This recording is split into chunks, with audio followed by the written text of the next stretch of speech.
I never expected to become a farmer, let alone inherit a vast plot of land in Southeast Asia. My grandparents had spent their entire lives tending to this farm, cultivating the fields, and caring for the animals with a level of dedication that I had never truly appreciated as a child. When they passed away, the farm was left to me, despite my complete lack of experience in agriculture. At first, I was overwhelmed. The sheer responsibility of managing crops, maintaining the land, and ensuring the livelihood of the farmhands who had worked there for years was daunting. However, something unexpected happened. I found solace in the simplicity and routine of farm life. Waking up to the sound of roosters, feeling the morning dew under my feet, and watching the sun set over the endless green fields became my new normal. I gradually learned how to plant, harvest, and care for the livestock, thanks to the patient guidance of the farm workers who had known my grandparents for decades. What started as an obligation slowly transformed into a deep-seated passion. The farm became my sanctuary, a place where I could escape the noise of the modern world and embrace the quiet beauty of nature. Little did I know, this peaceful life was about to be disrupted by an incredibly frustrating neighbor, someone who seemed to believe that my land was nothing more than an extension of her personal parking lot. All started with a single incident, something I initially brushed off as an accident. One afternoon, I found a bright red pickup truck parked in the middle of my property, right on top of a patch of freshly grown grass. At first, I assumed it belonged to a lost traveler or perhaps a visitor from a nearby house who had mistakenly pulled onto my land. However, as I approached the vehicle, I noticed the deep tire tracks it had left in the soft soil, damaging a significant portion of the crops near the fence. I was frustrated but decided to handle it diplomatically. After asking around, I discovered the truck belonged to a woman from the housing complex nearby, someone my neighbors referred to as Karen due to her entitled attitude. When I confronted her, she dismissed my concerns with a wave of her hand, claiming that there was nowhere else to park and that she was only stopping for a little while. She assured me it wouldn't happen again. But, of course, it did. The next time, her truck was parked even further into my property, causing more damage. My patience wore thin as I realized she had no intention of respecting my land. It became a pattern. Every few days, I would find her truck in a different part of my farm, crushing crops, flattening grass, and leaving deep ruts in the soil. Each time I confronted her, she would either feign ignorance or become outright hostile, claiming she had the right to park wherever she passed first. I tried reasoning with Karen, hoping she would understand the damage she was causing and simply stop. I explained how her truck was ruining my crops, how the deep tire marks made it difficult to plow the land, and how disrespectful it was to continuously trespass despite my repeated warnings. But Karen had no interest in listening. Instead, she responded with snarky comments and blatant dismissals. "Oh, relax, it's just a truck," she scoffed one day, rolling her eyes as if my concerns were nothing more than an overreaction. "Besides, you have so much land. What's a little space for parking?" Her attitude was infuriating, and it quickly became clear that polite requests wouldn't work. I started documenting each instance, taking pictures of the damage and noting every confrontation. One day, when I saw her truck parked particularly deep into my farm, I lost my temper. "Karen, this is the last time I'm going to ask you. Move your truck off my property and don't ever park here again," I warned her firmly. She laughed in my face. "And what are you going to do about it?" That was the final straw. If reasoning wouldn't work, I'd have to resort to something more drastic. The next time Karen parked her truck on my land, I didn't waste my breath arguing. Instead, I climbed into my tractor, hooked up a tow chain, and dragged her truck across the field. I didn't just move it a few feet. I towed it all the way to the edge of my property, near a large mud pond that had formed after a recent rain. I made sure to position it in such a way that the truck's tires sank slightly into the soft ground, ensuring that getting it out wouldn't be an easy task. When Karen returned and saw what I had done, she was livid. She stormed onto my property, screaming at the top of her lungs. "You had no right to touch my truck," she shrieked, her face turning an angry shade of red that nearly matched the color of her vehicle. I simply shrugged and pointed at the multiple no trespassing signs I had put up specifically because of her. "I warned you," I said calmly. "If you don't want your truck moved, don't park it on my land." She threatened to call the police, but when they arrived, the officers sided with me. I had documented every instance of her trespassing, and my property was clearly marked. The humiliation of having to call for a tow truck to pull her vehicle out of the mud, all while the neighborhood watched, was the first real consequence she had ever faced for her entitled behavior. But, unbelievably, that still wasn't enough to stop for a short while. I thought I had finally gotten through to her. Weeks passed without seeing her truck anywhere near my land, and I allowed myself to believe that the ordeal was over. But Karen wasn't finished. One evening, just as I was closing up the barn, I spotted that same red truck parked even deeper into my farm than before, as if she was deliberately testing me. This time, I didn't even hesitate. I immediately called a towing company. Within half an hour, a tow truck arrived, hooked up her vehicle, and hauled it away. The moment Karen realized what had happened, she came storming into my property once again, screaming obscenities and threatening legal action. But there was nothing she could do. The tow company had already taken her truck to their impound lot, and she would have to pay a hefty fee to get it back. That was the final straw for Karen. A few days later, I noticed a moving truck parked outside her house. Without any announcement or goodbyes, she packed up and left the housing complex for good. Whether it was due to embarrassment, frustration, or a combination of both, I didn't care. The only thing that mattered was that she was finally gone, and my farm was once again the peaceful sanctuary it was meant to be. After the whole ordeal with Karen, life on the farm settled down, but I still had another story of entitlement to tell, one that took place long before I inherited the farm. Back when I was working as an inspector in a warehouse, I dealt with a different kind of power-hungry individual, a supervisor who thought he could single-handedly restructure our workflow without understanding how things actually operated. My job as an inspector was straightforward but demanding. I had an assistant who helped me check incoming shipments, ensuring that the products met company standards before they were stocked. We worked efficiently as a team, meeting deadlines and keeping everything running smoothly.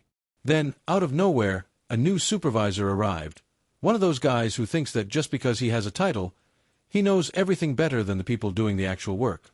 One of his first actions, cutting my assistant from the team, claiming that my role wasn't difficult enough to require 2 people. I tried to explain that this was a mistake, that the workload was designed for 2 people for a reason, but he dismissed my concerns with a smug grin.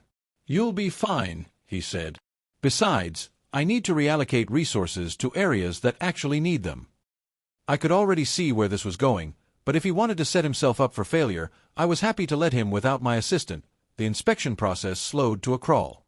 Shipments piled up, deadlines were missed, and before long, my workstation became a bottleneck for the entire warehouse. I wasn't slacking off, I was simply doing what I could within a reasonable workload. If the supervisor wanted me to handle everything alone, then that's exactly what I was going to do, and nothing more. Soon enough, the higher-ups started noticing delays in productivity. Customers were complaining about late shipments, and management began asking questions. That's when the supervisor stormed into my workstation one day, visibly irritated. "Why aren't you keeping up?" he demanded. "We've never had these kinds of delays before." I looked him dead in the eye and said, "Because you removed my assistant. This is the output of 1 person, not 2. He started sputtering excuses about how I needed to work smarter and push myself, but I wasn't buying it.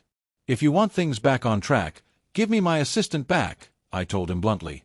"Otherwise, this is the new normal." I could tell he was furious, but he had no immediate comeback. Instead, he stormed off, clearly realizing that his brilliant restructuring plan had completely backfired. For the next few weeks, the warehouse remained in chaos. My single-person workload wasn't cutting it, and upper management was scrambling to figure out what went wrong. Eventually, the situation became so bad that corporate started investigating. After reviewing the workflow changes, they realized that the delays were a direct result of the supervisor's decision to remove my assistant. The best part? They didn't just reinstate my assistant, they also demoted the supervisor for his incompetence. He was stripped of his position and sent back to a lower-tier role, where he had to answer to the very people he had previously tried to micromanage.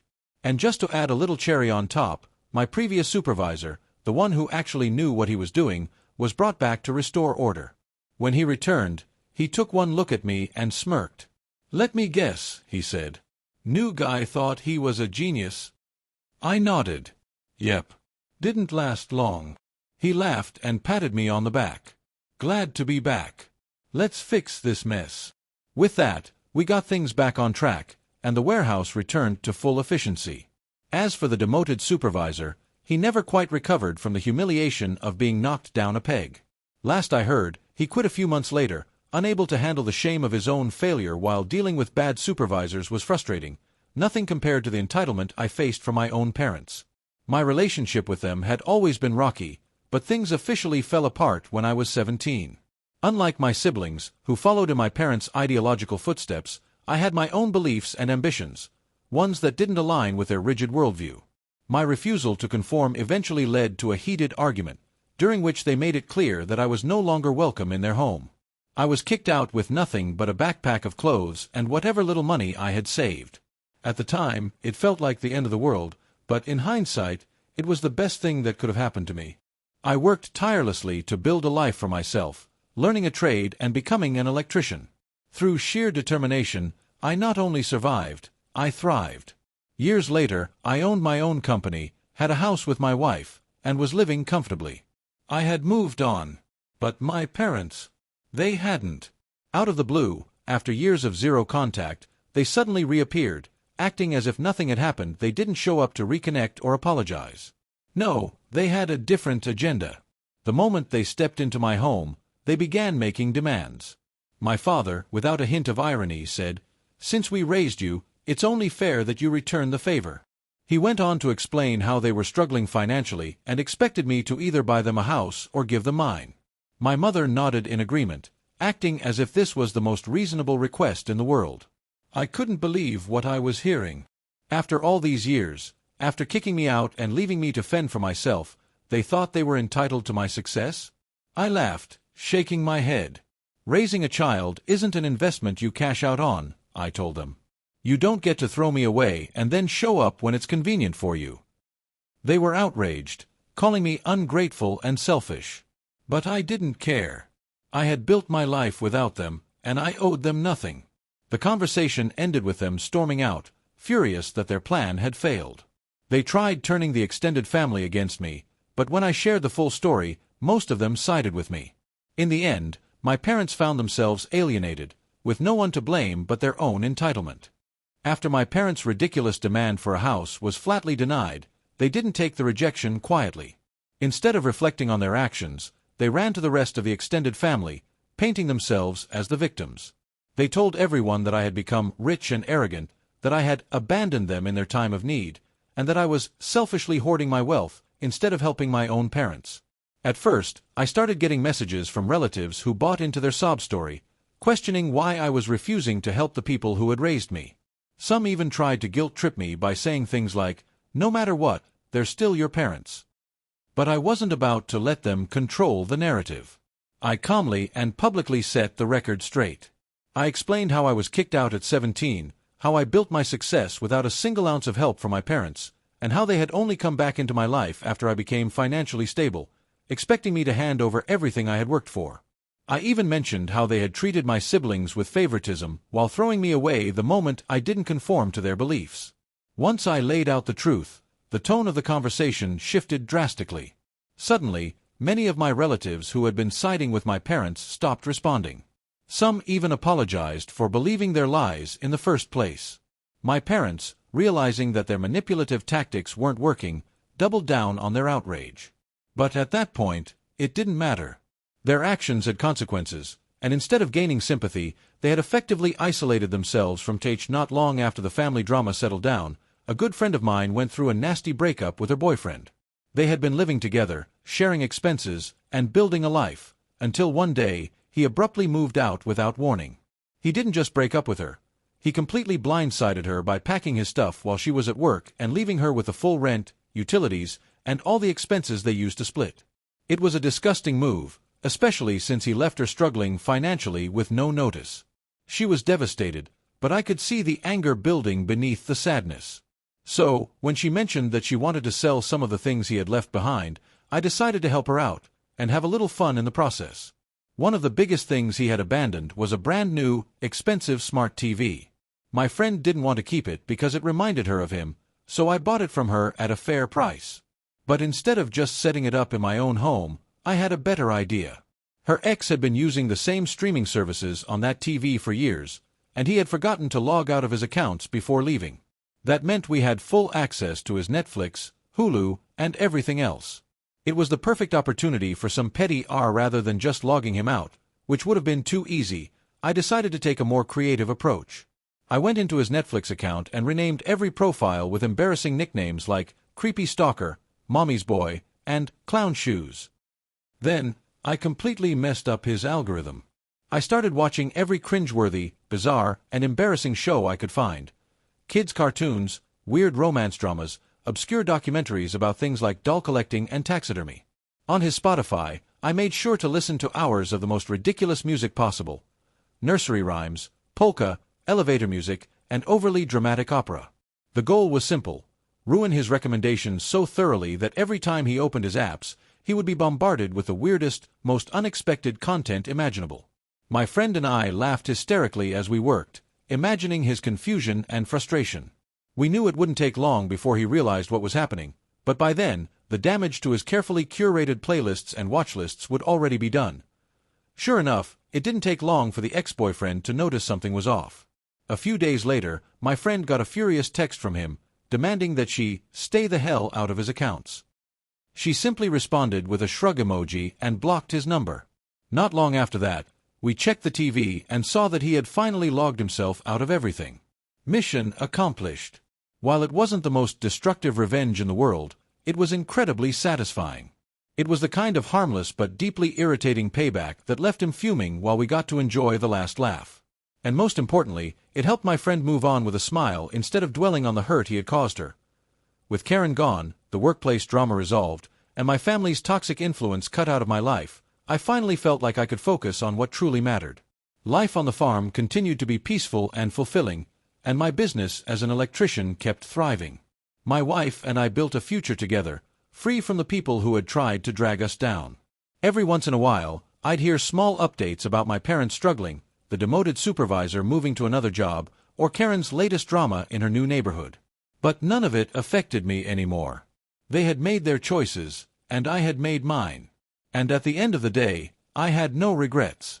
I had fought back against entitlement in all its forms, whether it came from a rude neighbor, an overbearing boss, or even my own family.